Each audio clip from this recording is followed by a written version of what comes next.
Subscribe करें हमारे YouTube channel साधना gold को और पाएं वीडियो सबसे पहले।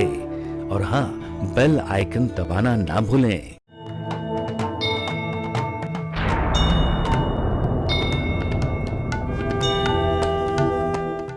श्री सुखदेव जी कहने लगे कि संसार में आ तो जाएं, लेकिन इस संसार की मोह माया जो है ना, ये घेर लेगी। संसार की चमक, संसार की चकाचौंध घेर लेगी। भगवान ने आश्वासन दिया कि मेरे संसार में जाकर मेरी संसार की कोई भी वस्तु आपको अपनी ओर आकर्षित नहीं कर पाएगी।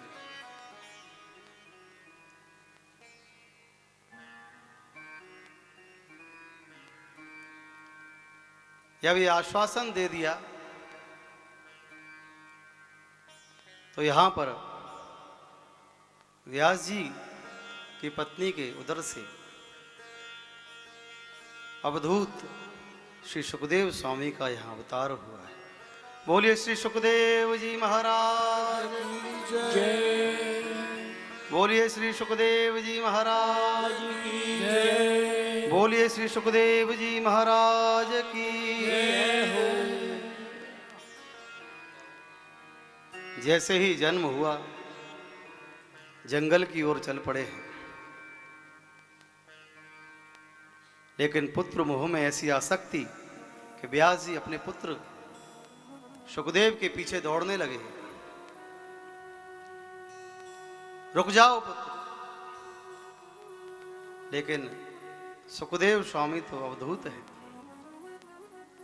जिन्हें इस बात का ज्ञान ही नहीं कि कौन मेरा पिता है, कौन मेरी माता है, कौन संसार में किसका पुत्र है। जंगल में चले जा रहे हैं। जंगल के वृक्षों ने व्यास जी से एक प्रश्न किया, व्यास जी, हम वृक्ष हैं, लेकिन समाज के कल्याण के लिए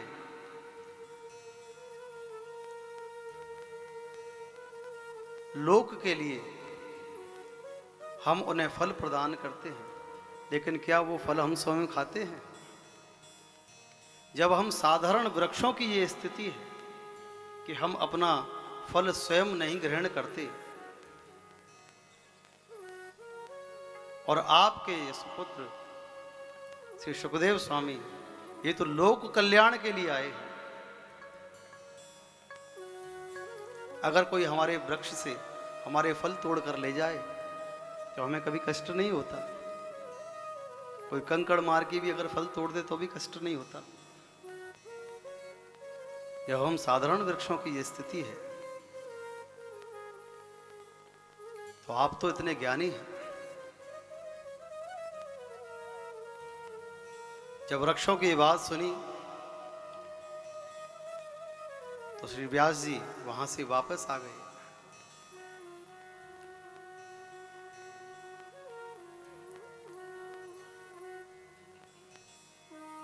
इधर परम भागवत श्री विदुर जी तीर्थाटन करके वापस आए हैं। तीर्थ का अर्थ क्या होता है? तीर्थ का अर्थ ये होता है जहां के जल से हमारा तन, जहां की वायु से हमारा मन, और जहां के वातावरण से हमारे हृदय में शुद्धि हो, हम उसे तीर्थ कहते हैं।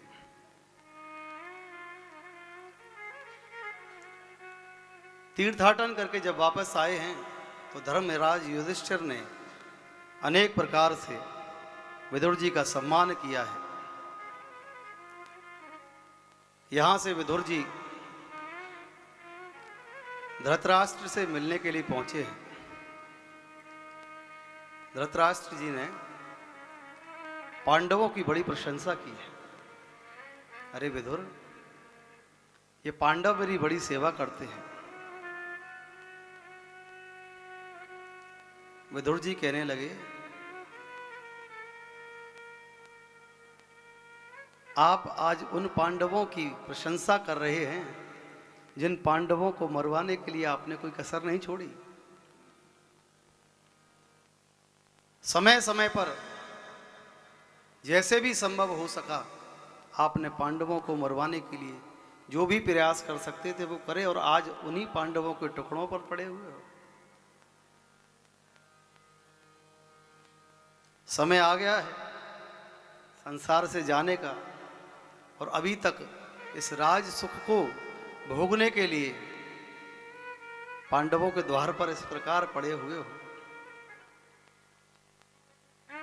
विदुर जी कहते रहे और धृतराष्ट्र सुनते रहे। निर्गम्यताम शीघ्रम पश्येदम भय भागवतम। अंत समय निकट है, लेकिन जीव को पता है कि संसार से जाना है, लेकिन इस संसार के रस में ऐसा चस्का ले रहा है कि उसे यही नहीं पता कि अवस्था किस प्रकार बीतती जा रही है। एक राहगीर राह से जा रहा था और मार्ग में एक लकड़ी से उसकी ठोकर लगी और एक कुएं में गिर गया। लेकिन कुएं में इस प्रकार गिरा कि लकड़ी उसके पैर में फंसी हुई थी और बीच में अटक गया, ना तो ऊपर ना नीचे। अब सर नीचे है, पैर ऊपर है। थोड़ी देर बाद देखता है कि ऊपर से एक सिंह की दहाड़ आ रही। सिंह तैयार बैठा है उसे खाने के लिए, और उस कुएं में, वो सूखा हुआ कुआं है, तो सूखे हुए कुएं में अंदर सर्प बैठे हुए हैं। अब ऊपर भी मृत्यु है और नीचे भी मृत्यु है। लेकिन उसी कुएं में एक पेड़ के टुकड़े में कहीं मधुमक्खी का छत्ता लगा हुआ है, वहां से शहद टपककर उसके होठ पर गिरा। और जब उसके होठ पर वो शहद का बिंदु गिरा तो उसे इतना रस आने लगा कि वो ये भूल गया कि ऊपर भी मृत्यु है और नीचे भी मृत्यु है। मृत्यु का भय समाप्त हो गया, अब शहद चाटने में लगा। संसार में इस जीव की यही दशा है। उसे पता है कि मृत्यु के गाल में तो जाना ही है, लेकिन संसारिक इस झूठे रस में ऐसा फंसा हुआ है कि उसका स्वाद लेता रहता है, लेकिन प्रभु के श्री चरणों की ओर नहीं बढ़ता। जब अनेक प्रकार से बातें सुनी तो रात के समय गांधारी सहित धृतराष्ट्र जी जंगल की ओर भजन करने के लिए निकल पड़े, बिना किसी को सूचना दिए। युधिष्ठिर जी सुबह सुबह धृतराष्ट्र के कक्ष में जाते थे उन्हें प्रणाम करने के लिए। आज गए हैं तो देखा है कि वहां है नहीं। विदुर जी समझ गए कि कल जो इनको बात कही गई थी, लगता है उसका असर हो गया है।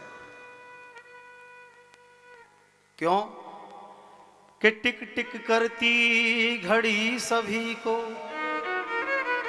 घड़ी से आवाज आती है ना, टिक टिक टिक टिक, टिक टिक करती घड़ी सभी को, मानो यह सिखलाती है, करना है सो जल्दी कर ले, घड़ी बीतती जाती है।